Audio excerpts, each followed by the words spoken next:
અંગદ કહે કે ભગવાન મારે ત્યાં જઈને શું કરવું? આજે આપણે અયોધ્યાથી લઈને આપણા ભારતની અંદર જે ભગવાનના મંદિરો છે ને એની પાછળનું કારણ આ શબ્દ છે. અંગદે પૂછ્યું પ્રભુ મારે ત્યાં જઈને કરવું શું? એટલું રાવણ અત્યાચાર કરવા છતાં ભગવાન કહે અંગદ મારું જીવનનું કાર્ય પૂરું થાય અને રાવણનું હિત થાય એવું આપણે કરવાનું છે. આ છે રામ. राम किसी को मारे नहीं ये पापी राम अपने आप मर जाते करके कूड़ा काम. खोटा काम करे मरे. राम थोड़ा कोઈને મારે છે. અંગદને મોકલે. અંગદને કે જા. અને અંગદે જા લંકામાં પ્રવેશ કર્યો. લંકા ધ્રુજવા લાગી કે ઓલો હનુમાન આવ્યો.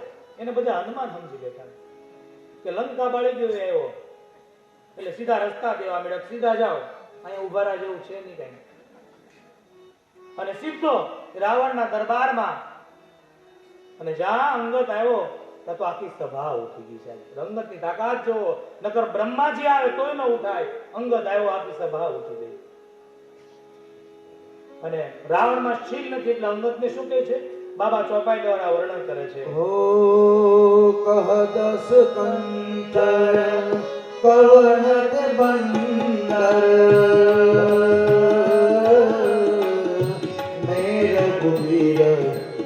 दस राम सिया राम जय जय राम सिया राम जय जय राम. એ બંદર કોણ હતું?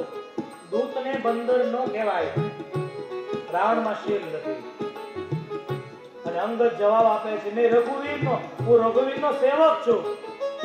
એ રાવણ સાંભળ, મારા પિતાને તારી સાથે મિત્રતા હતી માટે બે હિતના શબ્દો કહેવા આવ્યો છું. સાંભળ. રાવણ કે તારા પિતા? હું બ્રહ્માજી સાથે દોસ્તી ન રાખું, હું વાનર સાથે રાખું? કઈ રાવણ યાદ કર, 6 મહિના સુધી તને પકડી રાખ્યો તો યાદ કર. કઈ હા એક વાલી કરીને કોઈ બંદર હતો, યાદ આવી ગયું. એ મારા પિતા. તું એનો પુત્ર છો? હા એનો પુત્ર છું.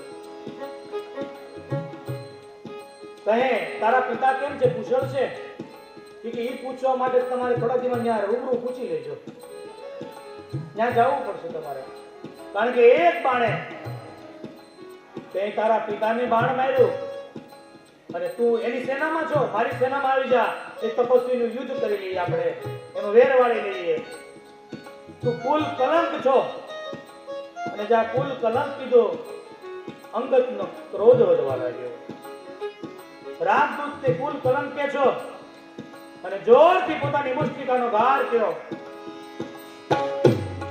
જ્યાં મુષ્ટિકાનો ઘાર કર્યો, રાવણના મુંગટ પડ્યા, સભા પડી, સભા ધ્રુજવા લાગી. અને રાવણ પછી ભગવાનની નિંદા કરવા લાગ્યો. તમે જોજો માણસ પહોંચી ન વળે ને પછી નિંદા કરે. બાબા કહે હરિહર નિંદા. હો હરિહર નિંદા સુનઈ બગાના કોઈ પાપ ભોગાત સમાના. રામ સિયા રામ જય જય રામ. રામ સિયા રામ જય જય રામ. રાવણ નિંદા કરવા લાગ્યો. અને આગળની કથામાં પણ કીધું, આજે પાછો કહું છું કે જે નિંદા સાંભળે સાધુ બ્રાહ્મણની, માતા પિતાની, સંતોની, ભગવાનના મંદિરોની, દેરાસરોની નિંદા કરે એને ગૌ હત્યાનું પાપ લાગે છે. માટે સાવધાન, નિંદા ન કરો. નિંદા કરવા લાગ્યો અને અંગદનો ક્રોધ વધ્યો. અંગદે જોરથી પોતાનો પગ પછાડ્યો, જોરથી, અને કહે રાવણ આ મારો પગ જો કોઈ ઉચકી આપે તો અમે સીતાજીને હારી જઈએ. રામદૂત છે, માં સીતાજીને જુગારમાં મૂક્યા છે.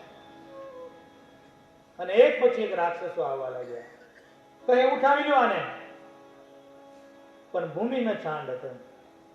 ભૂમિન ચાણત કપિચરર દેખત રિપુમદ ભાગ કોટિ વિઘ્ન તે સંત કર મન જીવી નીતિ ન ત્યાગ. અંગતનો પગ ઊંચો થતો નથી, કારણ માં ધરતી પકડી રાખે છે. આજ ધરતી માને લાગ્યું કે કદાચ આનો પગ ઊંચકી જશે તો મારી દીકરી હારી જશે, માટે ધરતીમાં પકડી રાખે છે. કોઈથી ઉચકાણો નહીં.